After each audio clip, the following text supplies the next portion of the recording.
Praise Lord. ദൈവനാമത്തിന് മഹത്വം ഉണ്ടായിരിക്കട്ടെ.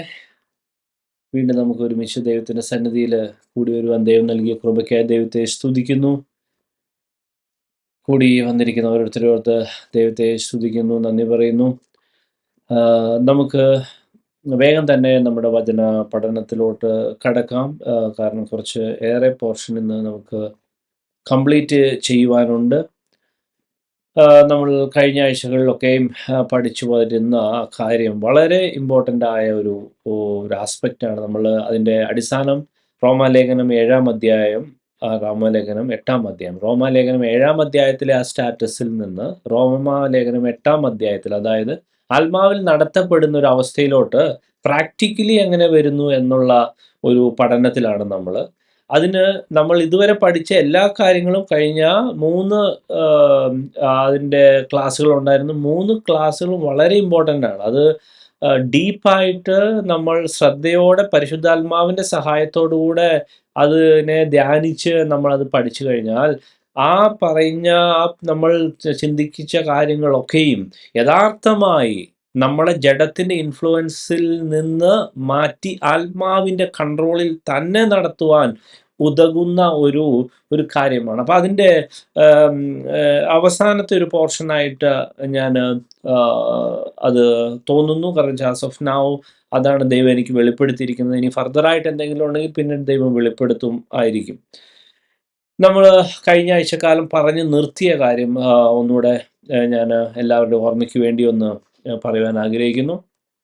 കഴിഞ്ഞ ആഴ്ചക്കാലം നമ്മൾ പറഞ്ഞു നിർത്തിയ വിഷയം യേശുവിൻ്റെ കുറിച്ചാണ്. യേശുവിൻ്റെ ഒരു ഇടപാട്. യേശു ഈ ഭൂമിയിലെ ശുശ്രൂഷ ചെയ്തപ്പോൾ യേശുവിൻ്റെ ആ പർട്ടിക്കുലറായിട്ടുള്ള ആ ഒരു കാര്യത്തെക്കുറിച്ചാണ് നമ്മൾ കഴിഞ്ഞ ആഴ്ചക്കാലം പറഞ്ഞു നിർത്തിയത്. കാരണം യേശു സാധാരണ കണ്ണുകൊണ്ട് കാണുന്നത് പോലെ, ചെവി കൊണ്ട് കേൾക്കുന്നത് പോലെയല്ല ജഡ്ജ് ചെയ്യുന്നത്, ന്യായപാലനം ചെയ്യുന്ന ഒരു തീരുമാനമെടുക്കുന്നത്. പകരം പരിശുദ്ധാത്മാവിനോട് ചോദിച്ച്, അല്ലെങ്കിൽ ആ പിതാവാണ് അവൻ്റെ യേശുവിൻ്റെ ഉള്ളിൽ. അപ്പോൾ പിതാവിനോട് കൺസൾട്ട് ചെയ്തിട്ട് മാത്രമേ യേശുവിൻ്റെതായ മിനിസ്ട്രി അല്ലെങ്കിൽ ആക്ഷൻസ്, സംസാരങ്ങൾ പോലും അങ്ങനെയാണ്. അപ്പോൾ അത് യേശുവിനെ കുറിച്ച് നമുക്ക് അത് വളരെ വ്യക്തമായി തന്നെ മനസ്സിലായായിരുന്നു. കാരണം നമ്മൾ യെശയ്യാപ്രവചനം 11-ാം അധ്യായത്തിൽ ആ ഒരു കാര്യം നമ്മൾ പഠിച്ചായിരുന്നു. അവൻ്റെ മേലുള്ള ആത്മാവിൻ്റെ പ്രത്യേകത, പ്രത്യേകിച്ച് ആ ദൈവഭക്തിയിൽ, യഹോവ ഭക്തിയിൽ അവൻ രസിക്കുന്ന, പ്രമോദിക്കുന്ന അവസ്ഥ നമ്മൾ കഴിഞ്ഞ ആഴ്ചക്കാലം കണ്ടായിരുന്നു. അപ്പോൾ തന്നെ നമ്മൾ കഴിഞ്ഞ ആഴ്ചക്കാലം കണ്ട വേറൊരു കാര്യം, 2 പത്രോസ് 1-ാം അധ്യായത്തിലെ ആ ദിവ്യശക്തി, ദൈവം തരുന്ന ദിവ്യശക്തി, അത് തന്നെ ദൈവത്തിൻ്റെ പരിജ്ഞാനത്താൽ, ദൈവത്തിൻ്റെ ജ്ഞാനത്താൽ ദൈവം മനുഷ്യർക്ക് കൊടുത്ത ഒരു സിസ്റ്റമാണ്. ദൈവത്തിൻ്റെ ആത്മാവിൻ്റെ സിസ്റ്റത്തിൽ ജീവിക്കുവാൻ വേണ്ടി ദൈവം കൊടുത്തിരിക്കുന്ന ഒരു ടൂളാണ് ആ ദിവ്യശക്തി. ആ ദിവ്യശക്തിക്ക് ഒത്തിരി പ്രോമിസ് ഉണ്ട്. അതാണ് നമ്മൾ കഴിഞ്ഞ ആഴ്ച കാലങ്ങളിലൊക്കെ നമ്മൾ പഠിച്ചത്. അതുണ്ടെങ്കിൽ അതായത് ഈ ലോകത്തിൻ്റെ മോഹത്താലുള്ള നാശം വിട്ടൊഴിയാൻ പറ്റും. അതാണ് പത്രോസ് അവിടെ വളരെ കറക്റ്റായിട്ട് എഴുതിയിരിക്കുന്നത്.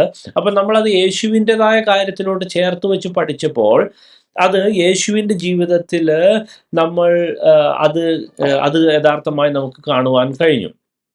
അപ്പോൾ യേശുവിൻ്റെ ജീവിതത്തിൽ കാണുവാൻ കഴിഞ്ഞ കാര്യം ശരി, പക്ഷേ അത് ഞാൻ പറഞ്ഞു, അത് ആ ഒരു ലെവലിലായിരിക്കണം ഒരു യഥാർത്ഥമായ ഒരു ദൈവ പൈതലും എന്ന് പറഞ്ഞു. അത് അങ്ങനെ തന്നെയോ? അതെന്ന് പറയുമ്പോഴത്തേക്കും വളരെ ടഫായിട്ടുള്ള കാര്യമാണ്. ദാറ്റ് മീൻസ് നമ്മൾ ആത്മാവിനാൽ തന്നെ നിയന്ത്രിക്കപ്പെടുന്ന നമ്മുടെ സകല ചിന്താഗതികളും നമ്മുടെ സകല പ്രവൃത്തികളും ഈ പരിശുദ്ധാത്മാവിൻ്റെ കൺട്രോളിനാൽ തന്നെ നിയന്ത്രിക്കപ്പെടുന്ന ഒരു അവസ്ഥ പ്രാക്ടിക്കലി പോസിബിൾ ആണോ? ശരിക്കും ആത്മാവിനാൽ നടത്തപ്പെടുക എന്ന് പറഞ്ഞാൽ അതാണ്. പക്ഷേ പ്രാക്ടിക്കലി ലിറ്ററലി അത് പോസിബിൾ ആണോ? യേശുവിൻ്റെ കാര്യത്തിൽ നമുക്ക് മനസ്സിലായി, യേശു അങ്ങനെയാണ് ചെയ്തുകൊണ്ടിരുന്നത്. നമുക്ക് ആർക്കും തർക്കമില്ല. പക്ഷെ മനുഷ്യന് അത് പറ്റുമോ? അതാണ് ചോദ്യം. അപ്പോൾ നമ്മൾ പല കാര്യങ്ങൾ അതിൻ്റെതായ ആ ഒരു ലെവലിലോട്ട് വരുവാൻ നമ്മളെ സഹായിക്കുന്ന, നമുക്ക് ആവശ്യമുള്ള പല കാര്യങ്ങളൊക്കെ നമ്മൾ കഴിഞ്ഞ ആഴ്ചകളിലൊക്കെ പഠിച്ചതാണ്. ഇനിയും അതിൻ്റെ ഒരു ഏറ്റവും കോറായിട്ടുള്ള, എസെൻസ് ആയിട്ടുള്ള ലാസ്റ്റ് പോർഷനിലോട്ടാണ് നമ്മൾ ഇന്ന് വന്നിരിക്കുന്നത്. നമുക്ക് അതിനുവേണ്ടി നമുക്ക് ഒരു വേദഭാഗം വായിക്കേണ്ടതുണ്ട്. അത് 2 തെസ്സലോനിക്കർ 2-ാം അധ്യായം 1 മുതൽ താഴോട്ട് ഞാൻ വായിക്കുവാൻ ആഗ്രഹിക്കുന്നു. 2 തെസ്സലോനിക്കർ 2-ാം അധ്യായം 1 മുതൽ താഴോട്ട്. ഇനി സഹോദരന്മാരെ, നമ്മുടെ കർത്താവായ യേശുക്രിസ്തുവിന്റെ പ്രത്യക്ഷതയും അവന്റെ അടുക്കലുള്ള നമ്മുടെ സമാഗമനവും സംബന്ധിച്ച് ഞങ്ങൾ നിങ്ങളോട് അപേക്ഷിക്കുന്നത്, കർത്താവിന്റെ നാൾ അടുത്തിരിക്കുന്നു എന്ന് വെച്ച് നിങ്ങൾ വല്ല ആത്മാവിനാലോ വചനത്താലോ ഞങ്ങൾ എഴുതി എന്ന ഭാവത്താലുള്ള ലേഖനത്താലോ സുബോധം വിട്ട് വേഗത്തിൽ ഇളകുകയും ഞെട്ടിപ്പോവുകയും അരുത്. ആരും ഏതു വിധേനയും നിങ്ങളെ ചതിക്കരുത്. ആദ്യമേ വിശ്വാസത്യാഗം സംഭവിക്കുകയും നാശയോഗ്യനും അധർമ്മമൂർത്തിയും ആയവൻ വെളിപ്പെടുകയും വേണം. അവൻ ദൈവാലയത്തിലിരുന്നു കൊണ്ട് ദൈവം എന്ന് നടിച്ച് ദൈവമെന്നോ പൂജാവിഷയമെന്നോ പേരുള്ള സകലത്തിനും മീതെ തന്നെത്താൻ ഉയർത്തുന്ന എതിരാളി അത്രേ. നിങ്ങളോട് കൂടെ ഇരിക്കുമ്പോൾ തന്നെ ഞാനിത് നിങ്ങളോട് പറഞ്ഞു എന്ന് ഓർക്കുന്നില്ലയോ? അവൻ സമയത്തിന് മുമ്പേ വെളിപ്പെടാതിരിക്കേണ്ടതിന് ഇപ്പോൾ തടുക്കുന്നത് എന്ത് എന്ന് നിങ്ങൾ അറിയുന്നു. അധർമ്മത്തിന്റെ മർമ്മം ഇപ്പോഴേ വ്യാപരിക്കുന്നുണ്ട്. ഇതുവരെ തടുക്കുന്നവൻ വഴിയിൽ നിന്ന് നീങ്ങിപ്പോകുക മാത്രം വേണം.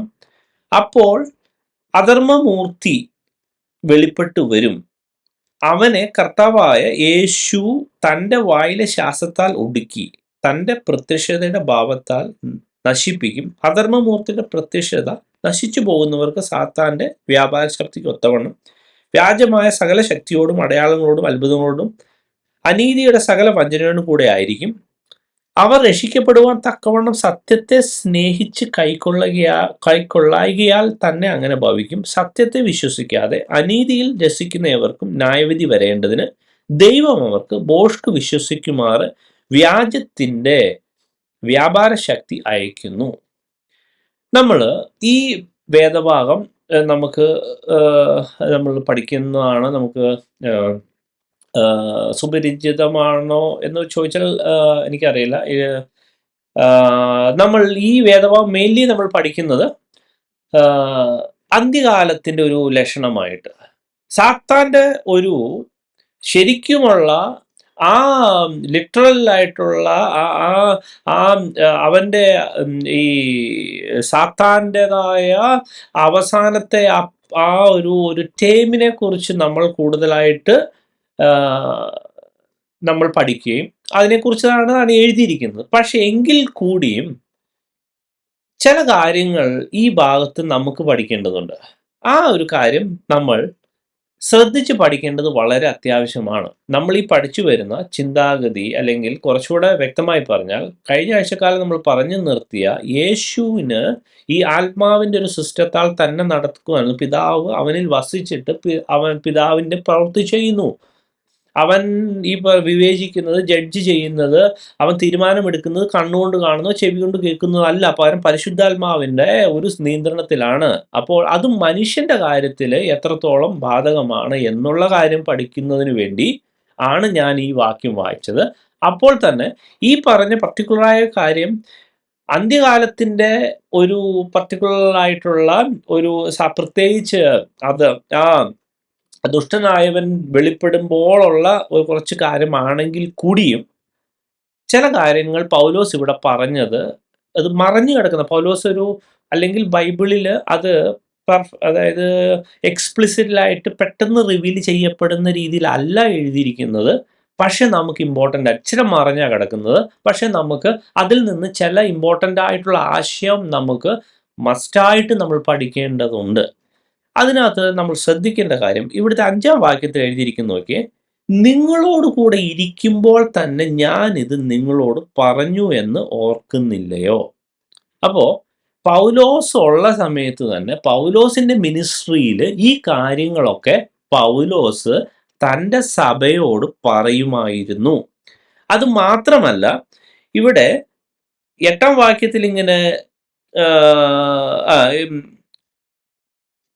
ഇവിടെ ഇങ്ങനെ അതിന്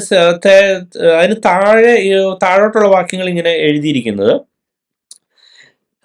അവൻ സമയത്തിന് മുമ്പേ വെളിപ്പെടാതിരിക്കണം ഇപ്പോൾ തടുക്കുന്നത് എന്തെന്ന് നിങ്ങൾ അറിയുന്നു. അധർമ്മത്തിന്റെ മർമ്മം, 7-ാം വാക്യം, അധർമ്മത്തിന്റെ മർമ്മം ഇപ്പോഴേ വ്യാപരിക്കുന്നുണ്ട്. ഇതുവരെ തടുക്കുന്നവൻ വഴിയിൽ നിന്ന് നീങ്ങിപ്പോകുക മാത്രം വേണം. അപ്പോൾ ശ്രദ്ധിക്കേണ്ട ഒരു കാര്യം എന്ന് പറഞ്ഞാൽ ഈ സാത്താനികമായ സിസ്റ്റം പൗലോസ് ഉള്ളപ്പോൾ തന്നെ പൗലോസ് തന്നെ അറ്റസ്റ്റ് ചെയ്യാണ്, അപ്പോഴേ വ്യാപരിക്കുന്നുണ്ട്, അത് ഇപ്പോഴേ വ്യാപരിക്കുന്നുണ്ട്. അപ്പോൾ അതിങ്ങനെ വ്യാപരിച്ചുകൊണ്ടിരിക്കുക. അത് ആക്ട് ചെയ്യുന്ന ഒരു വിധമുണ്ട്. ആ വിധമാണ് നമുക്ക് പഠിക്കാനുള്ളത്.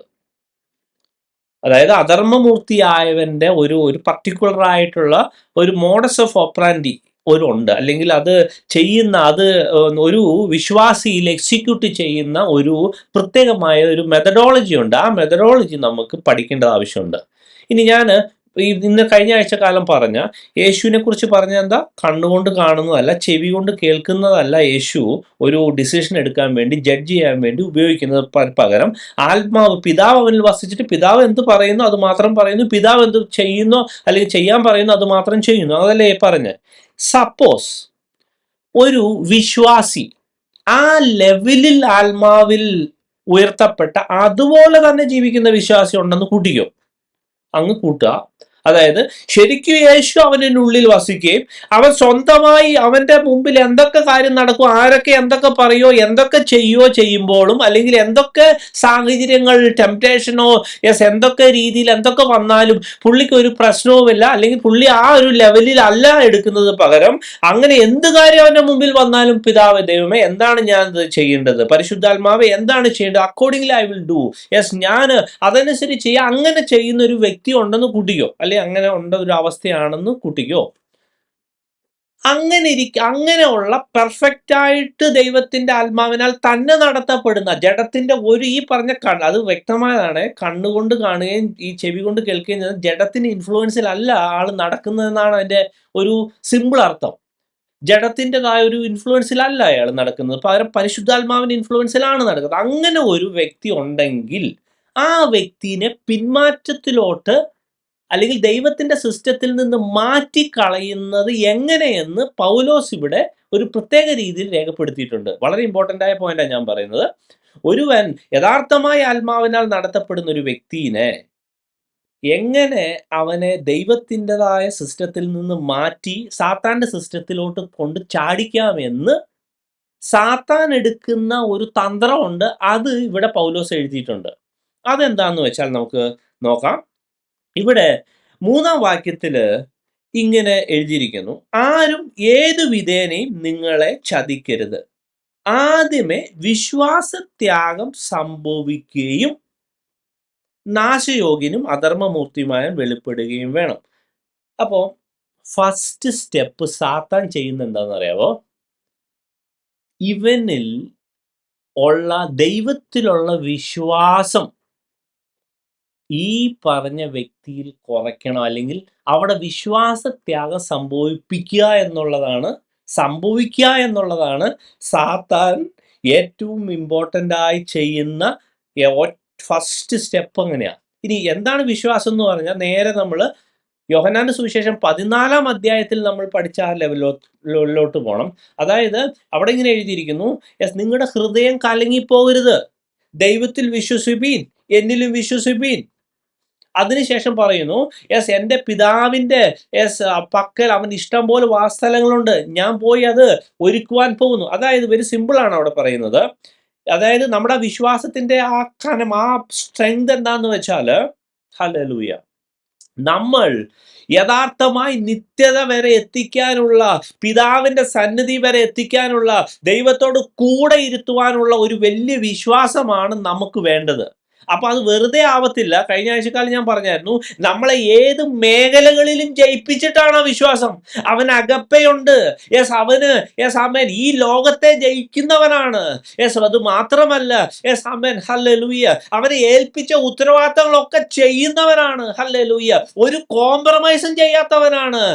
അവൻ യഥാർത്ഥമായി ജയിച്ചിട്ടാണ് നിത്യത വരെ എത്തുന്നത്. അതായത് ഈ ലോകത്തിലെ ജീവിതത്തിൽ അവൻ every aspect of his life he is successful, he is overcomer ആണ്. അതാണ് അൾട്ടിമേറ്റ് ആയിട്ട് പറയണേ. ആമേൻ, എന്നിൽ വിശ്വസിപ്പീൻ, ദൈവത്തിൽ വിശ്വസിപ്പീൻ, എന്നിലും വിശ്വസിപ്പീൻ, ഹല്ലേലൂയ, നിങ്ങളെ ഞാൻ അവിടെ എത്തിക്കാം. അപ്പോ അത്ര വിശ്വാസമുള്ള ഒരു വിശ്വാസമാണ് നമുക്ക് വേണ്ടത്. അതിനുവേണ്ടി നമ്മൾ പ്രാർത്ഥിക്കണം. ഇനി അത്ര വിശ്വാസത്തിൽ നിന്ന് ഈ സാത്താൻ എന്ത് ചെയ്യും?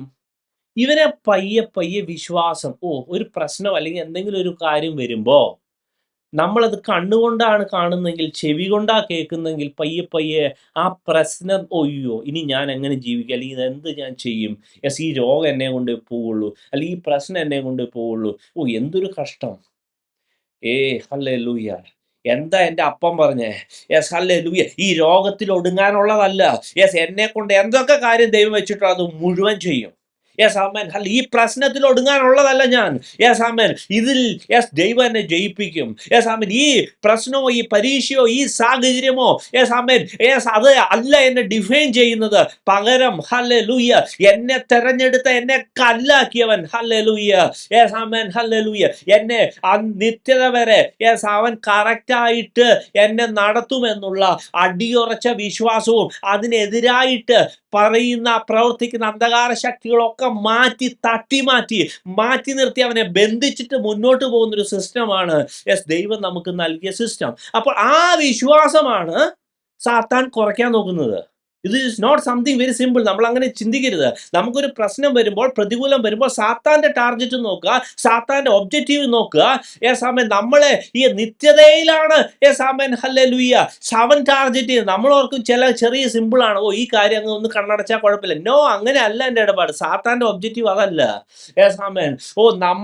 നമ്മുടെ അൾട്ടിമേറ്റ് ഗോളിലാണ് അവന്റെ ലക്ഷ്യം. ഹല്ലേലൂയ. അതുകൊണ്ട് ഈ കാര്യത്തെക്കുറിച്ച് നമ്മൾ വളരെ സെൻസിറ്റീവ് ആയിരിക്കണം. ഹല്ലേലൂയ. അപ്പോൾ ഇവിടെ ഇങ്ങനെ എഴുതിയേക്കുന്നത് യെസ് 3-ാം വാക്യത്തിൽ ഇവിടെ ഇങ്ങനെ എഴുതിയിരിക്കുന്നത് ആദ്യം വിശ്വാസത്യാഗം അവൻ കൊണ്ടുവരും.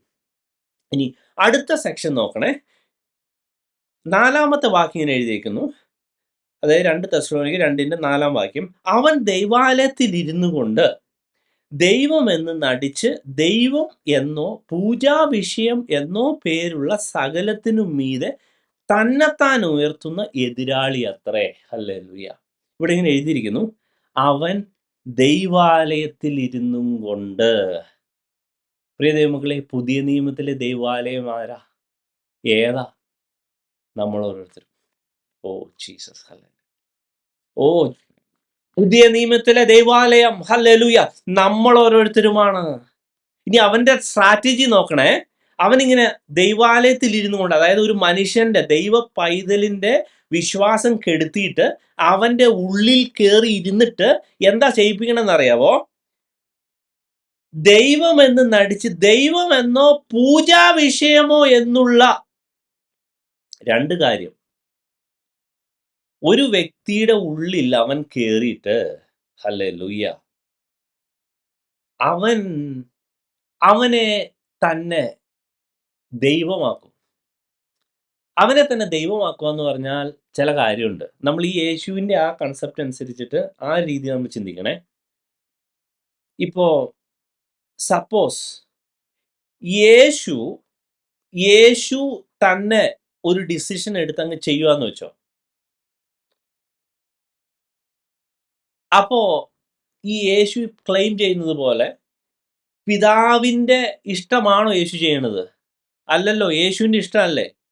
അല്ലെങ്കിൽ നമ്മളൊരു ദൈവവൈതലാണ്, യേശുവിൻ്റെ ആത്മാവ് നമ്മുടെ ഉള്ളിലുണ്ട്, പക്ഷേ എന്നാലും യേശുവിനോട് കൺസൾട്ട് ചെയ്യാതെ നമ്മൾ നമ്മുടെ ലോഡാകുന്ന അവസ്ഥയല്ല ഇവിടെ എഴുതിയേക്കണത്.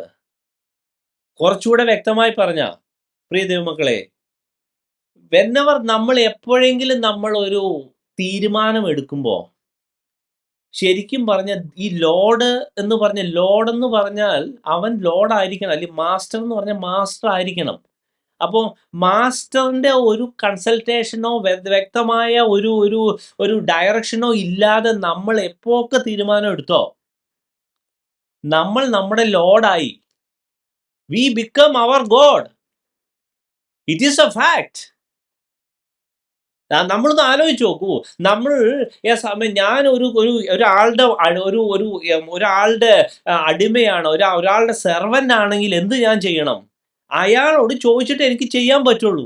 ഞാൻ എൻ്റെ ഇഷ്ടത്തിനാ ചെയ്യെങ്കിൽ അയാൾ എൻ്റെ മാസ്റ്റർ അല്ല. അവിടെ തെറ്റി. അതല്ല ഇവിടെ എഴുതുന്നത്. അതായത് ഈ ദുഷ്ടപിശാച് ചെയ്യുന്ന ഒന്ന് വിശ്വാസത്യാഗം സംഭവിച്ചിട്ട്, അതായത് ദൈവം എന്നെ നടത്തും, ദൈവം എന്നെ പോറ്റും, അവൻ എന്നോട് സംസാരിക്കും, അവൻ പറയുന്നതേ ഞാൻ ചെയ്യുള്ളൂ എന്നുള്ള സിസ്റ്റം പയ്യെ മാറ്റി, അവൻ ആ വിശ്വാസം കുറച്ച് കുറച്ച് കൊണ്ടുവന്നിട്ട് അവൻ നമ്മുടെ ഉള്ളിൽ കയറി നിന്നിട്ട് ഒന്നാമത്തെ കാര്യം ചെയ്യുന്നത് നമ്മളെ കൊണ്ട് തീരുമാനങ്ങൾ എടുപ്പിക്കും വിത്തൗട്ട് കൺസൾട്ടിങ് ഗോഡ്. ഹല്ലേലൂയ. അപ്പോൾ എന്ത് സംഭവിക്കും?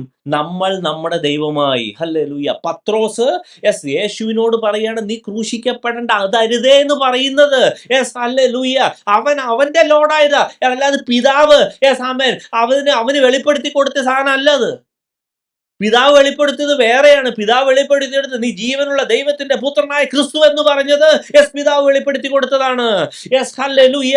നീ ക്രൂശിക്കപ്പെടണ്ട എന്ന് പറഞ്ഞത് ആമേൻ അത് പത്രോസിന്റെ സാധനം സാത്താനാൽ ഇൻഫ്ലുവൻസ് ചെയ്ത് സാത്താൻ അവന്റെ ഉള്ളിൽ കയറിയിട്ട് പറഞ്ഞു കൊടുത്തതാണ്. അത് തന്നെയല്ലേ പ്രിയ ദൈവമക്കളെ, സമയം നമ്മൾ ഓരോ വലിയ ബുദ്ധിപരമായ തീരുമാനമെടുക്കുന്നത് പരിശുദ്ധാത്മാവിന്റെ സഹായമല്ലാതെ ചെയ്യുന്നത് നമ്മളെ തന്നെ ദൈവമാക്കുകയും അത് ദുഷ്ട പിശാചിന്റെ സമയം പ്രവൃത്തിയാണെന്ന് ഈ വേദവാചനത്തെ സമയം അടിസ്ഥാനപ്പെടുത്തി ഞാൻ അർത്ഥസന്നിഗ്ധമായിട്ട് പറയുന്നു. Hallelujah. It is a fact. Hallelujah. അടുത്ത പോയിന്റ് എന്ന് വെച്ചാൽ പൂജാ വിഷയം. അടുത്ത സാത്താന്റെ തന്ത്രം കണ്ടോ? ഹല്ലേലൂയ. നമ്മുടെ ഉള്ളിൽ മോഹം ജനിപ്പിക്കും. ചില പർട്ടിക്കുലർ താല്പര്യം, എനിക്ക് ആ വീട് വേണം, എനിക്ക് ഈ കാറ് വേണം, എനിക്ക് ഈ കാര്യം ചെയ്യണം. പ്രിയ ദൈവമക്കളെ, പരിശുദ്ധാത്മാവിന്റെ ഇഷ്ടത്തോടെ അല്ലെങ്കിൽ അതൊരു പൂജാ വിഷയമാണ്. അത് അതിനകത്തോട്ടുള്ള ക്രേവിങ് മെന്റാലിറ്റി, ആ ഒരു ഭയങ്കര ഒരു ഭയങ്കര വാജ്ഞയുണ്ടല്ലോ, അതും ദൈവം തരാത്ത ഒരു സാധനം, ദൈവമായിട്ട് ഇനിഷ്യേറ്റ് ചെയ്ത് തരാത്ത ദുഷ്ട പിശാച് ഉള്ളിൽ കയറിയിട്ട് ഒരു വിശ്വാസിയുടെ ഉള്ളിൽ കയറിയിട്ട് തോന്നിപ്പിക്കുന്ന ഓരോ താല്പര്യങ്ങളുണ്ടല്ലോ. അത് വെറും സിമ്പിൾ അല്ല. അവന്റെ ടാർഗറ്റ് നിന്റെ നിത്യ രക്ഷനെ ആണ് അവൻ ടാർഗറ്റ് ചെയ്യുന്നത്. നിത്യനാശത്തിലോട്ട് കൊണ്ടുവിടാനാണ് ടാർഗറ്റ് ചെയ്യുന്നത്. നമ്മൾ ഓർക്കും നമ്മുടെ ഇന്റലിജൻസ് ആണ്, നമ്മുടെ ബുദ്ധിയാണ്. ഇതൊന്നും അല്ല. ഹല്ലേലൂയ. അവൻ നോക്കുന്നത് അവൻ ഉള്ളിൽ കയറിയിട്ട് ഹല്ലേലൂയ നമ്മളെ കൊണ്ട് ഓരോന്ന് തോന്നിപ്പിക്കുകയും ഓരോ ഡിസിഷൻ എടുപ്പിക്കുകയും ചെയ്യുന്നതിന്റെ പുറകിൽ ഹല്ലേലൂയ വ്യക്തമായ സാത്താന്യ സ്ട്രാറ്റജി ഉണ്ട്. നമ്മളെ ഒന്നീ ദൈവമാക്കും, അല്ലെങ്കിൽ നമ്മുടെ ഉള്ളിൽ പൂജാ വിഷയം ഉണ്ടാക്കും, താല്പര്യങ്ങൾ ഉണ്ടാക്കും, മോഹങ്ങൾ ഉണ്ടാക്കും, ഓരോ കാര്യത്തെക്കുറിച്ചുള്ള ഭയങ്കര ഡിറ്റർമിനേഷൻ, ഭയങ്കര സാധനങ്ങൾ. എവിടുന്ന് വന്ന ഡിറ്റർമിനേഷൻ? എന്തിനാ? For what purpose? അത് ദൈവം പറഞ്ഞതാണോ? പ്രിയ ദൈവമക്കളെ, സാത്താൻ ഒരു വ്യക്തിയെ ചതിക്കുന്നത്, ശരിക്കുമുള്ള ആത്മാവിനാൽ നടത്തപ്പെടുന്ന വ്യക്തിയെ മാറ്റിക്കളയുന്ന സിസ്റ്റമാണ് പൗലോസ് അവന്റെ വിശ്വാസികളെ അന്നേ പഠിപ്പിച്ചത്. അത് നമ്മളിത് പഠിപ്പിക്കാത്തതുകൊണ്ട് ബൈബിളിൽ മറഞ്ഞു കിടക്കുന്നത് കൊണ്ടാണ് ഹല്ലേലൂയ നമുക്കിത് പഠിക്കാൻ പറ്റാത്തത്. ഹല്ലേലൂയ. പ്രിയ ദൈവമക്കളെ, യോഹന്നാന്റെ ലേഖനം 1-ാം അധ്യായത്തിൽ നമ്മൾ നോക്കുമ്പോൾ 2 കാര്യങ്ങളുണ്ട്. ഒന്ന് വെളിച്ചമുണ്ട്, ഇരുട്ടുണ്ട്. വെളിച്ചത്തിൽ നടക്കുന്ന ഒരു അവസ്ഥയും ഇരുട്ടിൽ നടക്കുന്ന അവസ്ഥയേ ഉള്ളൂ. അതിൻ്റെ ഇടയ്ക്ക് വേറെ അവസ്ഥയില്ല. അതായത് ഞാൻ എപ്പോഴും പറയുന്നുണ്ട്, ഒരു മനുഷ്യൻ എന്ന് പറയുന്നത് അവനൊരു ബോഡിയുണ്ട്, ഒരു സോൾ ഉണ്ട്, സ്പിരിറ്റ് ഉണ്ട്. അവന്റെ സ്പിരിറ്റിന് ദൈവത്തിന്റെ ആ സ്പിരിറ്റിനെ മനഃപൂർവ്വമായിട്ട് വിളിച്ചു വരുത്തി അവന്റെ സ്പിരിറ്റിനെ ദൈവത്തിന്റെ കൊടുക്കുകയും യേശു അവന്റെ ഉള്ളിൽ വസിക്കുകയും ചെയ്യുന്ന ആ പ്രോപ്പറായിട്ടുള്ള അവസ്ഥ ഇല്ലെങ്കിൽ, വെളിച്ചമില്ലെങ്കിൽ ഇരുട്ടുണ്ടാവും. അതായത് ഇങ്ങനെ ഒരിക്കലും ചിന്തിക്കരുത്, ദൈവികവുമല്ല സാത്താനികവുമല്ല, ജസ്റ്റ് മാനുഷികം. അതായത് അവന്റെ സ്പിരിറ്റിനെ ആരും ടച്ച് ചെയ്യണില്ല പോലും, അങ്ങനെ സംഭവമില്ല. If God is not there, definitely Satan is there. വെളിച്ചം ഇല്ലെങ്കിൽ അവിടെ ഇരുട്ടുണ്ടാവും. അവിടെ അതിൻ്റെ ഇടയ്ക്ക്, അതായത് യോഹന്നാന്റെ ലേഖനത്തിൽ വെളിച്ചവും ഇരുട്ടും അല്ലാത്ത വേറൊരു അവസ്ഥയൊന്നും പറയുന്നില്ല. ഒന്നീ വെളിച്ചം അവിടെ അത് ആദ്യം മനസ്സിലാക്കുക. നമ്മുടെ സ്പിരിറ്റിനെ ഒന്നീ സാത്താൻ ആക്സസ് ചെയ്തുകൊണ്ടിരിക്കും, അല്ലെങ്കിൽ ദൈവം ആക്സസ് ചെയ്തുകൊണ്ടിരിക്കും. ഇത് ആദ്യം മനസ്സിലാക്കുക. ഈ സാത്താൻ നമ്മൾ പറയുന്നില്ല മാനുഷ്യ, അതായത് സാത്താനും അല്ല മാനുഷികവുമല്ല, നമ്മൾ അങ്ങനെ ഒരു സാധനമില്ല. If God is not there, if God is not accessing your spirit, സാത്താൻ is there to access, because അവൻ കള്ളനാ. പ്രത്യേകിച്ച് നീ ഒരു വിശ്വാസിയാണെങ്കിൽ, പ്രത്യേകിച്ച് നീ ദൈവത്താൽ സെലക്ട് ചെയ്യപ്പെട്ടവനാണെങ്കിൽ, അവൻ തന്നെ മണ്ടനോ, ഒരു ചാൻസ് നോക്കിയിരിക്കുകയാണ് അവൻ നിന്നെ വലിച്ചുകൊണ്ട് താഴെ ഇടാൻ. ഹല്ലേലൂയ. അപ്പൊ ഈ ദൈവം ഇല്ലാത്തൊരു അവസ്ഥയിൽ ഹല്ലേലൂയ, യെസ് ആമേൻ, ഹല്ലേലൂയ. ഓ യെസ്, ആ ദുഷ്ടാപിശാച് നിന്നെ എന്തൊക്കെ ചെയ്യുന്നറിയാവോ? പ്രിയ ദൈവമക്കളെ, ഇത് വളരെ വ്യക്തമായി നമ്മൾ ഇത് കാണേണ്ട, പഠിക്കേണ്ട ആവശ്യമാണ്. ഹല്ലേലൂയ. ഇനി നമുക്ക് അതിൻ്റെ കുറച്ചുകൂടെ പ്രാക്ടിക്കലായിട്ടുള്ള, ഡീപ്പായിട്ടുള്ള മീനിങ്ങിലോട്ട് പോകാം. ഹല്ലേലൂയ. ഈ പറഞ്ഞ ആശയം ഒട്ടും മറക്കാൻ പറ്റാത്ത, അല്ലെങ്കിൽ ഒട്ടും നമ്മൾ ഇഗ്നോർ ചെയ്യാൻ പറ്റാത്തൊരു കാര്യമാണ്. ഒരു ഒരു യഥാർത്ഥമായ ഒരു ആത്മാവിനാൽ നടത്തപ്പെടുന്ന വിശ്വാസിനെ വലിച്ച് താഴെയിടുന്ന സിസ്റ്റമാണ് ഞാൻ പഠിപ്പിച്ചത്. ഇതാണ് അതിൻ്റെ സിസ്റ്റം. ഒന്ന്, നമ്മൾ വെന്നെവർ വി ടേക്ക് ഡിസിഷൻസ്, നമ്മൾ ഓരോ ഓരോ തീരുമാനങ്ങൾ എടുക്കുമ്പോൾ, ദൈവത്തെ കൂടാതെ എടുക്കുമ്പോൾ, മനസ്സിലാക്കുക, നമ്മളെ തന്നെ നമ്മൾ ദൈവമാക്കി. എന്തെങ്കിലും ഒരു മോഹം ഉള്ളിൽ കയറ്റിയിട്ടിട്ട്, എനിക്ക് ആ കാറ് വേണം, അത് വേണം, ഇത് വേണം എന്ന് പറഞ്ഞിട്ട്, അല്ലെങ്കിൽ ഓരോ കാര്യങ്ങൾ വേണമെന്ന് പറഞ്ഞ് ഓരോ മോഹങ്ങൾ ഇടുന്ന, പൂജാ വിഷയം ഉണ്ടാക്കുന്ന കാര്യം, അവൻ്റെ ഉദ്ദേശം ഉണ്ടല്ലോ, യെസ് ആമേൻ, ഹല്ലേലൂയ, നിന്റെ നിത്യജീവനാ. പക്ഷെ നീ ഒരു യഥാർത്ഥ ദൈവ പൈതലാണ്, ശരിക്കും ദൈവം പറഞ്ഞ സിസ്റ്റമാണെങ്കിൽ, പിതാവേ, യെസ്, ഏത് വിഷയത്തിനും യെസ് ആമേൻ, ദൈവത്തോട് കൺസൾട്ട് ചെയ്യുന്ന, ദൈവം പറഞ്ഞ വഴിയെ മാത്രം നടക്കുന്ന. ഹല്ലേലൂയ. അതുകൊണ്ടാണ് ഈ നമ്മൾ രാജാക്കന്മാരുടെ പുസ്തകത്തിലൊക്കെ വായിക്കുമ്പോൾ, ചില രാജാക്കന്മാർ, അവര് ദൈവത്തിൻ്റെ ഈ ദാവീദിൻ്റെ വഴിയെ തന്നെ നടന്നു, ഇടത്തോട്ടോ വലത്തോട്ടോ മാറാതെ അങ്ങനെ തന്നെ നടന്നു. അല്ലെങ്കിൽ ഈ മോശയൊക്കെ പെട്ടകം ഒക്കെ പണിതും കാര്യങ്ങളൊക്കെ പറഞ്ഞപ്പോഴും, നോഹ ആ പെട്ടകമൊക്കെ ചെയ്തപ്പോഴും, ദൈവം പറഞ്ഞു കൊടുത്തത് അങ്ങനെ തന്നെ ചെയ്തു എന്ന് എഴുതിയിട്ടുണ്ട്. അങ്ങനെ തന്നെ ചെയ്തു, ഇടത്തോട്ടോ വലത്തോട്ടോ ഒന്നും തിരിയാതെ. അതിനൊക്കെ ഭയങ്കര അർത്ഥമുണ്ട്. ഹല്ലേലൂയ. ദൈവം പറയുന്നത് അങ്ങനെ തന്നെ ചെയ്യാൻ പറ്റും, അതാണ് സിസ്റ്റം. ഹല്ലേലൂയ. അപ്പോൾ അതിന് ഈ പറയുന്ന നമ്മുടെ തന്നെ ഈ ബേസിക് തോട്ട് പ്രോസസ്സിൽ തന്നെ പ്രശ്നമുണ്ട്. അത് തന്നെ നമ്മൾ ആദ്യം ബൈബിൾ അനുസരിച്ച് നമ്മുടെ അത് എന്താണെന്ന് ആദ്യം മനസ്സിലാവണം. എനിക്കിത് മനസ്സിലായപ്പോൾ മാത്രമാണ് എനിക്കിതിൽ നിന്നൊരു യഥാർത്ഥമായിട്ടുള്ള ഒരു ഡെലിവറൻസ് കിട്ടിയത്, സീരിയസ്ലി. ഹല്ലേലൂയ. അല്ലെങ്കിൽ നമ്മൾ ഓർക്കും, ഈ പറഞ്ഞ മാതിരി പല രീതിയിൽ ഓർക്കും, അല്ലെങ്കിൽ ദൈവവുമല്ല മാനുഷികമല്ല, നമുക്ക് ബുദ്ധി എന്തിനാ, അപ്പോൾ ആ ബുദ്ധി സമയം അത് കറക്റ്റായിട്ട് ഉപയോഗിക്കേണ്ടതല്ലേ? Wait, I will tell you. നമുക്ക് ഏറ്റവും ബുദ്ധിയുള്ള ഈ നമ്മുടെ ശലോമോൻ രാജാവിൻ്റെ തന്നെ വേദഭാഗങ്ങളിലോട്ട് അത് പോകേണ്ടതുണ്ട്, ഈ കാര്യങ്ങളെക്കുറിച്ച് വ്യക്തത വരുത്തുവാൻ വേണ്ടി. ഹല്ലേലൂയ. അതിനുവേണ്ടി സദൃശവാക്യം 16-ാം അധ്യായത്തിൽ 1 മുതൽ 3 വരെയുള്ള വാക്യങ്ങൾ വായിക്കാം. സദൃശവാക്യം 16-ാം അധ്യായത്തിലെ 1 മുതൽ 3 വരെയുള്ള വാക്യങ്ങൾ. ഹൃദയത്തിലെ നിരൂപണങ്ങൾ മനുഷ്യനുള്ളവ, നാവിൻ്റെ ഉത്തരമോ യഹോവയാൽ വരുന്നു. മനുഷ്യന് തൻ്റെ വഴികളൊക്കെയും വെടിപ്പായി തോന്നുന്നു, യഹോവയോ ആത്മാക്കളെ തൂക്കി നോക്കുന്നു. നിന്റെ പ്രവൃത്തികളെ യഹോവയ്ക്ക് സമർപ്പിക്കുക, എന്നാൽ നിന്റെ ഉദ്ദേശങ്ങൾ സാധിക്കും. ഹല്ലേലൂയ. ഈ വേദഭാഗം നമ്മൾ സൂക്ഷ്മമായി പഠിക്കേണ്ടതുണ്ട്. ഇവിടെ ഇങ്ങനെ എഴുതിയിരിക്കുന്നു, പ്രത്യേകിച്ച് 3-ാം വാക്യം എന്താ എഴുതിയേക്കണേ? നിന്റെ പ്രവൃത്തികളെ യഹോവയ്ക്ക് സമർപ്പിക്കുക, എന്നാൽ നിന്റെ ഉദ്ദേശങ്ങൾ സാധിക്കും. ഈ വാക്യം മാത്രമായിട്ട് നമ്മൾ നോക്കുമ്പോൾ നമുക്കിങ്ങനെ തോന്നും, നമുക്കൊരു ഉദ്ദേശം എടുക്കുന്നതിന് കുഴപ്പമില്ല, അത് പക്ഷേ ജസ്റ്റ് പ്രവൃത്തി ദൈവത്തോട് ചോദിച്ചാൽ മതി, അതാണ് അതിൻ്റെ രീതി എന്ന് തോന്നും, അല്ലേ? ശരിക്കും തോന്നുന്നത്. പക്ഷേ അങ്ങനെയല്ല അതിൻ്റെ ഇടപാട്. നമ്മൾ ഇതേ ശലോമോൻ തന്നെ 3-ാം അധ്യായത്തിൽ എഴുതിയിരിക്കുന്ന കാര്യം കൂടി ചേർത്ത് വെച്ചിട്ടാണ് ഈ ഒരു കാര്യത്തിലോട്ട് വരാവൂ. അതിനകത്ത് 3-ാം അധ്യായത്തിൽ 5-ാം വാക്യത്തിൽ ഇങ്ങനെ എഴുതിയിരിക്കുന്നു, പൂർണ്ണ ഹൃദയത്തോടെ യഹോവയിൽ ആശ്രയിക്കുക, സ്വന്ത വിവേകത്തിൽ ഊന്നരുത്.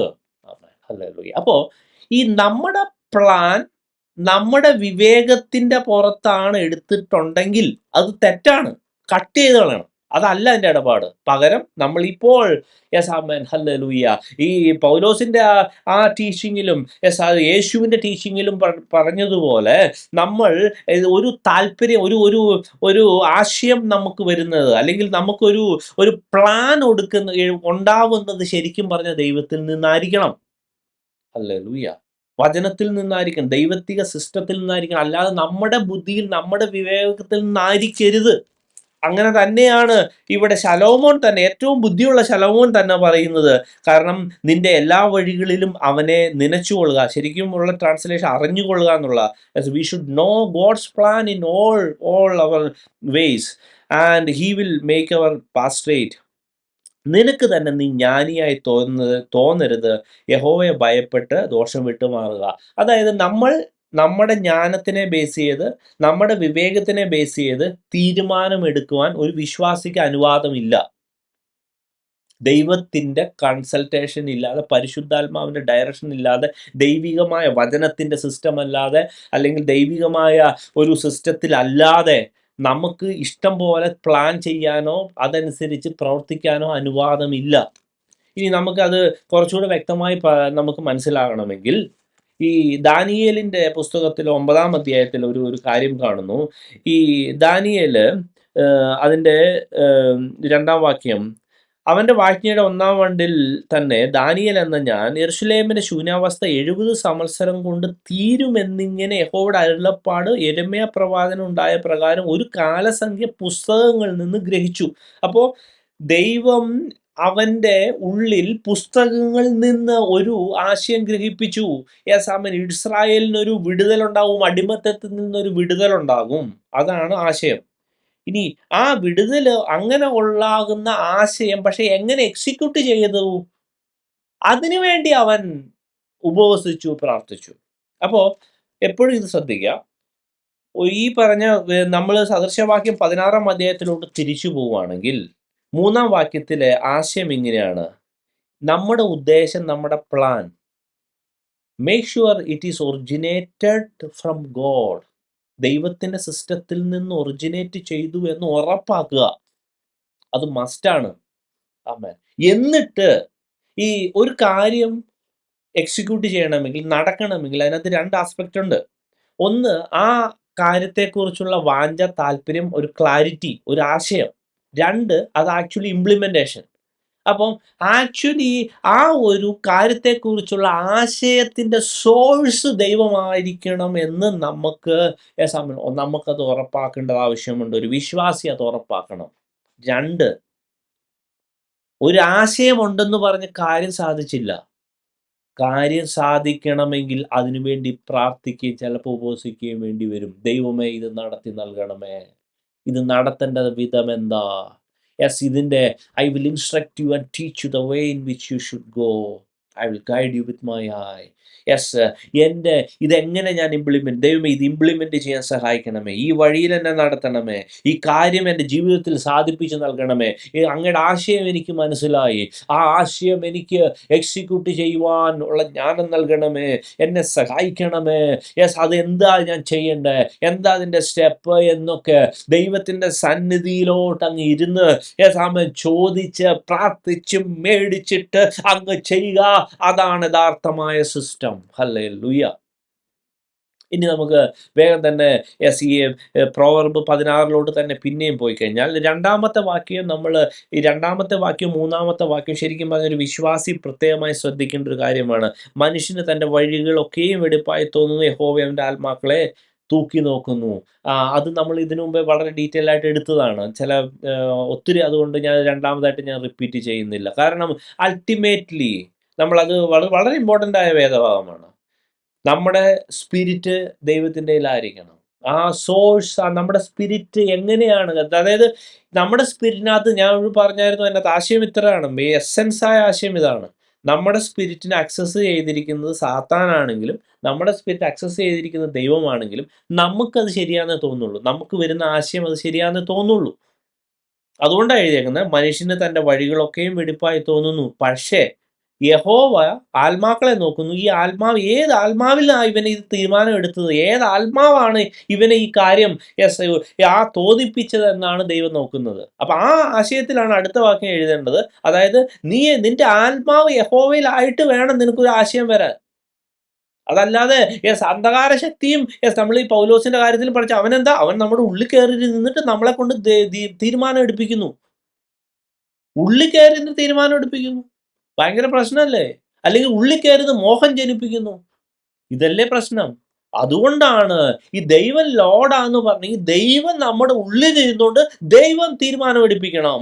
പരിശുദ്ധാത്മാവ് തീരുമാനമെടുപ്പിക്കണം. പരിശുദ്ധാത്മാവിന്റെ ഇഷ്ടം നമ്മൾ മനസ്സിലാക്കണം. പരിശുദ്ധാത്മാവ് ഇഷ്ടം ചെയ്യാൻ വേണ്ടി പ്രാർത്ഥിക്കണം, അത് ചെയ്യണം. ഹല്ലേലൂയ. നമ്മളൊരു വെസ്സലാ ബേസിക്കലി. ഒരു സ്പിരിച്വൽ സിസ്റ്റം സംവേദിക്കുന്ന രീതിയാ ഞാനീ പറയുന്നത്. ഹല്ലേലൂയ. ഇനി വേറൊരു കാര്യത്തിലോട്ട് പെട്ടെന്ന് നമ്മൾ പെടുന്ന ഒന്നാമത്തെ വാക്യം നോക്കിക്കേ. ഹൃദയത്തിലെ നിരൂപണങ്ങൾ മനുഷ്യനുള്ളവ, നാവിന്റെ ഉത്തരമോ യഹോവയാൽ വരുന്നു. ഇത് ശരിക്കും പറഞ്ഞ ഒരു യൂണിവേഴ്സൽ സ്റ്റേറ്റ്മെന്റാ. എല്ലാ മനുഷ്യർക്കും ബാധകമായ ഒരു കാര്യമാണ്. അപ്പോൾ അവിടെ എന്താണ് ദൈവം പറയുന്നത്? ഒരു മനുഷ്യൻ അവൻ ദൈവികമായിട്ടോ അല്ലെങ്കിൽ സാത്താനികമായിട്ടോ അവൻ എന്തെങ്കിലും അവന്റെ ഹൃദയത്തിൽ ചിന്തിച്ചു കൊള്ളട്ടെ. പക്ഷേ അവന്റെ വായിൽ നിന്ന് മൊഴിയുന്നത് ദൈവത്താൽ കൺട്രോൾഡ് ആണ്. ദൈവം പറയുന്നതേ അവൻ പറയുള്ളൂ. അവന്റെ ഹൃദയത്തിൽ എന്ത് വേണം ചെയ്യും. എത്ര വലിയ സാത്താൻ അവന്റെ ഉള്ളിൽ കയറിയാലും, എത്ര വലിയ കാര്യങ്ങൾ അവന്റെ ഉള്ളിലുണ്ടെങ്കിലും, എന്തൊക്കെ കാര്യം ചെയ്താലും, പക്ഷേ ദൈവം അവിടെ ഒരു ഒരു ഒരു ഭയങ്കരമായിട്ട് അണ്ടർലൈൻ ചെയ്യുന്ന ഒരു കാര്യമുണ്ട്. അതെന്താന്ന് വെച്ചാൽ, ഈ ദൈവികമായ പദ്ധതി, അല്ലെങ്കിൽ ഈ ലോകത്തെ മൊത്തം ഒരു ക്ലോക്ക് പോലെ വരച്ചിട്ട് ഓരോ കാലഘട്ടത്തെ പീസാക്കിയിട്ട് ആ കാലഘട്ടത്തിൽ എന്ത് നടക്കണം എന്ന് ദൈവത്തിന് ഡിസൈഡ് ചെയ്യണമെങ്കിൽ ഈ ഒരു പ്രത്യേകമായ വചന സത്യം ദൈവത്തിന് വേണം. അതല്ലെങ്കിൽ മനുഷ്യന് ഇഷ്ടം പോലെ, അല്ലെങ്കിൽ സാത്താൻ ഇഷ്ടം പോലെ കാര്യങ്ങൾ അങ്ങ് ചെയ്തു കളയും. ഇത് ഇന്ന അതിനകത്ത് വേറൊരർത്ഥമുണ്ട്. അതായത് ഒരു മനുഷ്യന്റെ ഉള്ളിൽ എത്ര വലിയ സാത്താനാണെങ്കിലും അവൻ പറയുന്നതോ അവൻ പ്രവർത്തിക്കുന്നോ, പറയുന്ന കേസാണല്ലോ അതായത് കുറച്ചുകൂടെ സിമ്പിൾ. പക്ഷെ ദൈവം ഇവിടെ അണ്ടർലൈൻ ചെയ്യുക, വചനം അണ്ടർലൈൻ ചെയ്യുക. ഏത് വലിയ മനുഷ്യനാണെങ്കിലും ആ വ്യക്തി പറയുന്നത് ദൈവം അറിയുന്നുണ്ട്, ദൈവത്തിന്റെ നിയന്ത്രണത്തിൽ തന്നെയാണ്. അല്ലെങ്കിൽ ഏത് വ്യക്തി എത്ര വലിയ സാത്താനും കയറിയിട്ടാണെങ്കിൽ അവനൊരു കാര്യം ചെയ്യുന്നോ പ്രവർത്തിക്കുന്നോ പറയുന്നോ ആണെങ്കിൽ ദൈവം അറിയുന്നുണ്ട്, ദൈവത്തിന്റെ നിയന്ത്രണത്തിലാ. ഇനി ആ ഒരു കാര്യത്തിന്റെ ആശയത്തിന്റെ വ്യക്തതയ്ക്ക് വേണ്ടി നമ്മൾ പിന്നെയും ദാനിയേലിന്റെ പുസ്തകത്തിലൂടെ ഒന്നുകൂടെ പോകാം. ജസ്റ്റ് നമുക്ക് അതിന്റെ ഏറ്റവും ഇമ്പോർട്ടൻ്റ് ആയിട്ടുള്ള ആ ഒരു കാര്യം മാത്രം ഞാൻ ഒരു കാര്യം പറഞ്ഞിട്ട് ഞാൻ എൻ്റെ വചനത്തിൽ നിന്ന് ഇരിക്കുവാൻ ആഗ്രഹിക്കുന്നു. അപ്പോൾ ഇത് സാധാരണ ഒരു വ്യക്തിയാണെന്ന് വെച്ചോ, അല്ലെങ്കിൽ ദൈവത്തിന്റെ കൺട്രോൾ എങ്ങനെയാണ് അതിന്റെ പോക്കെന്ന് നോക്കാം. ഈ മനുഷ്യ ഹിസ്റ്ററിയിലെ ബൈബിൾ പ്രകാരമുള്ള ഏറ്റവും ശക്തനായ, ഏറ്റവും ഭയങ്കരനായ വ്യക്തി എന്ന് പറയുന്നത് നെബുക്കദ്നേസർ രാജാവായിരുന്നു. നെബുക്കദ്നേസർ 2 ആണെന്നാണ് എൻ്റെ ഒരു വിശ്വാസം. ഞാനത് ക്രോസ് റെഫർ ചെയ്തില്ല. കാരണം ഈ നെബുക്കദ്നേസർ രാജാവിൻ്റെ കാലത്ത് ചില കാര്യങ്ങൾ, അതായത് ആ ദാനിയേലിന്റെ പുസ്തകം 2-ാം അധ്യായത്തിലെ ഒന്നൊരു സ്വപ്നം കണ്ടപ്പോൾ ദൈവം തന്നെ അറ്റസ്റ്റ് ചെയ്ത കേസാണ്. ഈ പറയുന്ന വ്യക്തിയാണ് തല. അതായത് മനുഷ്യ ഹിസ്റ്ററിയിലാണ്, അതായത് മനുഷ്യ ഹിസ്റ്ററിയിലെ ഏറ്റവും വലിയ, നമുക്കറിയാം ശലോമോൻ ഏറ്റവും വലിയ ജ്ഞാനിയായിരുന്നു, അവന് ഒത്തിരി സമ്പത്തുണ്ടായിരുന്നു. പക്ഷെ ശലോമോൻ ഒരു രാജ്യത്തിന്റെ, ഇസ്രായേലിന്റെ മാത്രം രാജാവാണ്. പക്ഷെ നെബുക്കദ്നേസറിന്റെ കേസ് അങ്ങനെ അല്ല. നെബുക്കദ്നേസറിന്റെ കാര്യം നമ്മൾ അറിയണമെങ്കിൽ ഈ അതായത് 4-ാം അധ്യായത്തിൽ നെബുക്കദ്നേസർ ഒരു വൃക്ഷത്തെക്കുറിച്ച് ഒരു സ്വപ്നം കണ്ടു. വൃക്ഷത്തെക്കുറിച്ചുള്ള സ്വപ്നത്തിൽ ഇങ്ങനെ എഴുതിയിരിക്കുന്നു, ആ വൃക്ഷം വളർന്നു ബലപ്പെട്ടു, അത് ആകാശത്തോളം ഉയരമുള്ളതും സർവ്വഭൂമിയുടെ അറ്റത്തോളം കാണാവുന്നതുമായിരുന്നു. അതിൻ്റെ ഇല ഭംഗിയുള്ളതും ഫലം അനവധിയുമായിരുന്നു. എല്ലാവർക്കും അതിൽ ആഹാരമുണ്ടായിരുന്നു. കാട്ടുമൃഗങ്ങൾ അതിൻ്റെ കീഴെ തണലിൽ ഒളിച്ചു വരുന്നു. ആകാശത്തിലെ പക്ഷികൾ അതിൻ്റെ കൊമ്പുകളിൽ വസിച്ചു. സകല ജഡവും അതുകൊണ്ട് ഉപജീവനം കഴിച്ചു പോന്നു. ഇനി അതിൻ്റെ എക്സ്പ്ലനേഷൻ ദാനിയേല് നമ്മൾ പിന്നീട് പറയുമ്പോൾ ഇങ്ങനെയാണ് കാണുന്നത്. അതായത് വളർന്നു ബലപ്പെട്ടതും ആകാശത്തോളം ഉയരമുള്ളതും ഭൂമിയിൽ എല്ലായിടവും നിന്ന് കാണാവുന്നതും ഭംഗിയുള്ള ഇലയും അനവധി ഫലവും എല്ലാവർക്കും ആഹാരമുള്ളതും കീഴെ കാട്ടുമൃഗങ്ങൾ വസിച്ചതും കൊമ്പുകളിൽ ആകാശത്തിലെ പക്ഷികൾക്ക് പാർപ്പിടവും ഉണ്ടായിരുന്നതുമായ കണ്ട വൃക്ഷം രാജാവേ, വർദ്ധിച്ച് ബലവാനായിത്തീരുന്ന തിരുമേനി തന്നെ, തിരുമനസ്സിലെ മഹത്വം വർദ്ധിച്ച് ആകാശം വരെയും ആധിപത്യം ഭൂമിയുടെ അറുതി വരെയും എത്തിയിരിക്കുന്നു. അപ്പോൾ ഇത് വളരെ ഇമ്പോർട്ടൻ്റ് ആയ ഒരു കൺസെപ്റ്റാണ്. മനുഷ്യ ഹിസ്റ്ററിയിലെ ഏറ്റവും മഹാനായ വ്യക്തി എവർ ലീവ്ഡ്, ഇനി അങ്ങനെ ആൾ ഒരിക്കലും ഉണ്ടാവത്തില്ല. ഇനിയുള്ള ഭരണം യേശുവിൻ്റെ ഭരണം. പക്ഷെ അത് യേശുവാണ്, ദൈവമാണ്, മനുഷ്യനല്ല. അപ്പോൾ മനുഷ്യ ഹിസ്റ്ററിയിൽ ഏറ്റവും ഭയങ്കരനായ വ്യക്തി ഈ വ്യക്തിയാണ്. കാരണം ഇവിടെ പറയുന്നത് പരിശുദ്ധാത്മാവ് തന്നെ നോട്ട് ചെയ്തിരിക്കുന്ന രീതി നോക്കുക. അതായത് ഈ ലോകം മൊത്തം അവൻ ഭരിക്കുന്നു. എനിക്ക് എന്നെ എന്നെ അത്ഭുതപ്പെടുത്തിയ ഒരു പർട്ടിക്കുലർ കാര്യമാണ്. അതായത് അവൻ ഈ ലോകം മൊത്തം, ഭൂമിയെ മൊത്തം അവൻ ഭരിക്കുക, അല്ലെങ്കിൽ ഭൂമിയുടെ ഒരു ബഹുഭൂരിപക്ഷം ഭാഗവും അവൻ അടക്കി ഭരിച്ച് അതിലെ രാജ്യഭരണം, രാജ്യതന്ത്രം ഏറ്റവും പെർഫെക്റ്റ് ആയിട്ട്, ആ പൊളിറ്റിക്സ് അല്ലെങ്കിൽ ആ രാജ്യഭരണം ഏറ്റവും പെർഫെക്റ്റ് ആയിട്ട് അവൻ ചെയ്യുകയും അതിലെല്ലാവർക്കും ഭക്ഷണം കൊടുക്കുകയും ചെയ്യുന്നു ഒക്കെ അവൻ എഴുതിയിട്ടുണ്ട്. അതൊന്നും എന്നെ അത്ഭുതപ്പെടുത്തിയ കാര്യമല്ല. എന്നെ അത്ഭുതപ്പെടുത്തിയ ഒറ്റ കാര്യമാണ് ഇവിടെ എഴുതിയിരിക്കുന്ന ഒരു പ്രത്യേകമായ സ്റ്റേറ്റ്മെന്റിൽ ഇങ്ങനെ ഞാൻ കാണുന്നു. അതായത് കീഴെ കാട്ടുമൃഗങ്ങൾ വസിച്ചതും കൊമ്പുകളിൽ ആകാശത്തിലെ പക്ഷികൾക്ക് പാർപ്പിടവും ഉണ്ടായിരുന്നതുമായ കണ്ടവൃക്ഷം. അവിടെ എനിക്ക് മനസ്സിലാവാതെ, ഞാന് ഇപ്പൊ ഈ പൊളിറ്റിക്സ് ഒക്കെ ഇച്ചിരി ശ്രദ്ധിക്കുന്ന ആളാണ്, രാജ്യതന്ത്രമൊക്കെ ശ്രദ്ധിക്കുന്ന ആളാണ്. പക്ഷേ എത്രയൊക്കെ ഭരിച്ചാലും ഈ കാട്ടിക്കിടന്ന മൃഗത്തെ ഫീഡ് ചെയ്യാനോ അല്ലെങ്കിൽ അത് എന്തുകൊണ്ട് പരിശുദ്ധാത്മാവ് എഴുതിയെന്ന് എനിക്ക് മനസ്സിലായിട്ടില്ല. That means he's beyond our imagination. കാട്ടിലെ മൃഗങ്ങൾക്ക് പോലും. അപ്പം അവന്റെ ഈ ഭരണ പാടവം എന്താ? അല്ല പ്രിയ ദൈവമക്കളെ, ഒരു കാര്യം ഏറ്റവും ശ്രദ്ധിക്കുക. ഒരു മനുഷ്യന്റെ ഭരണം അല്ലെങ്കിൽ രീതി, ഒന്ന് അവനെ തന്നെ ഭരിക്കാൻ പഠിക്കുക. ഐ മീൻ അവനെ തന്നെ ഡിസിപ്ലിൻ ചെയ്യാൻ പഠിക്കുക, ഫസ്റ്റ് കേസ്. രണ്ടാമത്തത് അവന്റെ കുടുംബത്തെ അവൻ ഭരിക്കുക. മൂന്നാമത്തത് അവൻ ആയിരിക്കുന്ന മണ്ഡലം, അവന്റെ ജോലിയാണെങ്കിൽ ആ ജോലി മണ്ഡലത്തെ അല്ലെങ്കിൽ അവന്റെ ഒരു ഡിപ്പാർട്ട്മെന്റ്, ആ ഡിപ്പാർട്ട്മെന്റിനെ ഭരിക്കണം. ഇനി കുറച്ചുകൂടെ ഒരു സഭയാണെങ്കിൽ സഭയെ ഭരിക്കണം. അല്ലെങ്കിൽ കുറച്ചുകൂടെ ഇത് പോവാണെങ്കിൽ അവന്റെ ആ പറഞ്ഞ പർട്ടിക്കുലർ സൊസൈറ്റി അല്ലെങ്കിൽ അവനെ ഏൽപ്പിച്ച ഉത്തരവാദിത്തങ്ങൾ ഭരിക്കണം. അവൻ ബിസിനസ്സുകാരനാണ്, ആ ബിസിനസ്സിനെ ഭരിക്കാൻ പറ്റണം. അവനൊരു രാജാവാണെങ്കിൽ ഒരു ഭരണാധികാരിയാണെങ്കിൽ അവന്റെ ഏൽപ്പിച്ച ആ ഒരു പർട്ടിക്കുലർ ആ ഒരു ഏരിയനെ അല്ലെങ്കിൽ ആ ടെറിട്ടറിനെ ഭരിക്കാൻ പറ്റണം.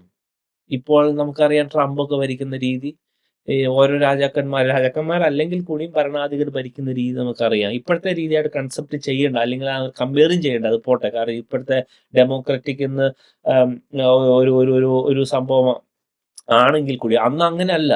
ആരും അവനെ ചോദ്യം ചെയ്യാനല്ല. ഇപ്പോഴത്തെ ആ കിങ്ഡം ആയിട്ടുള്ള ആ മൊണാർക്കി ആയിട്ടുള്ള സംഭവമൊന്നും മൊണാർക്കിയും അല്ല ആക്ച്വലി. അത് ഇപ്പം സൗദിയിലൊക്കെ രാജാവെന്നൊക്കെയാ പറയുന്നത്. പക്ഷെ ഇപ്പം ഈ ഡെമോക്രാറ്റിക് ആയിട്ടുള്ള ഒരു സംഭവം ഈ ഭൂമി അല്ലെങ്കിൽ ലോകം മുഴുവൻ അത്ര ഇൻഫ്ലുവൻസ്ഡ് ആയിരിക്കുമ്പോൾ അവർക്ക് അങ്ങനെ ഈ ചുമ്മാ കയറി അങ്ങോട്ട് ഒരു സാധാരണ രാജാക്കന്മാർ ഭരിക്കുന്ന പോലെ ഭരിക്കാനും പറ്റത്തില്ല. പക്ഷെ അങ്ങനെ പരമാധികാരമുള്ള സമയത്ത് നെബൂഖദ്നേസർ ഏറ്റവും മാന്യമായും പെർഫെക്റ്റ് ആയിട്ട് ഭരിച്ചു എന്ന് മാത്രമല്ല, എനിക്കിപ്പോഴും മനസ്സിലാകാത്ത ഒരു ക്ലൂ ഇല്ലാത്ത കാര്യം, എന്തുകൊണ്ട് പരിശുദ്ധാത്മാവ് ഈ കാട്ടിക്കിടത്തുന്ന മൃഗങ്ങൾക്ക് അവിടെ ഈ രാജാവ് ഒരു ആഹാരമായി അല്ലെങ്കിൽ അതിന്റെ വരം അവൻ അത് ടേക്ക് കെയർ ചെയ്യുന്ന രീതിയിൽ.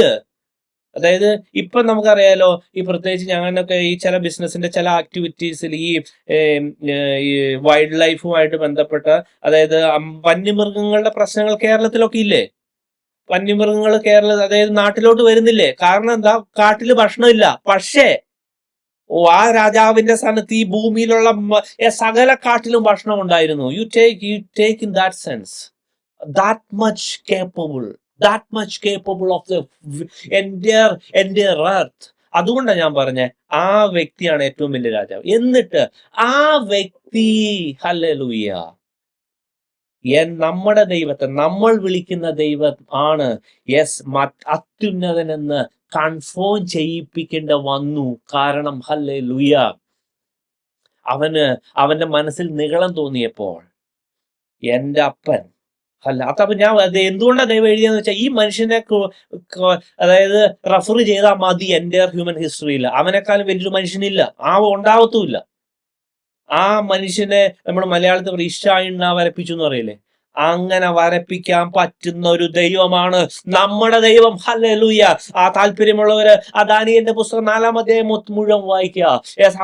ഇത് ഈ 4-ാം അധ്യായം പറഞ്ഞത് തന്നെ ഇത് ദാനിയേലിന്റെ രീതിയിൽ എഴുതിയതല്ല. പകരം ഈ രാജാവ് തന്നെ അത് എഴുതി വെച്ചതെന്ന രീതിയിലാണ് ആ പുസ്തകം വായിക്കുമ്പോൾ നമുക്ക് മനസ്സിലാവാൻ പറ്റുന്നത്. ഹല്ലേലൂയ. പ്രിയ ദൈവമക്കളെ, മനുഷ്യ ഹിസ്റ്ററിയിൽ ജനിച്ച ഏറ്റവും മഹാനായ വ്യക്തിയെ കൊണ്ട് ഇത് പറയിപ്പിക്കുവാൻ എന്റെ അപ്പന് പറ്റുമെങ്കിൽ, ഹല്ലേലൂയ, അവന്റെ മനസ്സിന്റെ വിചാരം അല്ലെങ്കിൽ ഹൃദയത്തിലെ വിചാരം എന്തായിക്കോട്ടെ, നാവിന്റെ ഉത്തരം യഹോവയാൽ വരുന്നു. അവൻ ഇച്ചിരി അഹങ്കാരം പറഞ്ഞാൽ അവനെ കൊണ്ട് ഈ പറഞ്ഞ ഇണ്ണ വരപ്പിക്കാൻ എന്റെ അപ്പന് പറ്റുന്ന അപ്പനെയാ ഞാൻ വിളിക്കുന്നത്. ഹല്ലേലൂയ.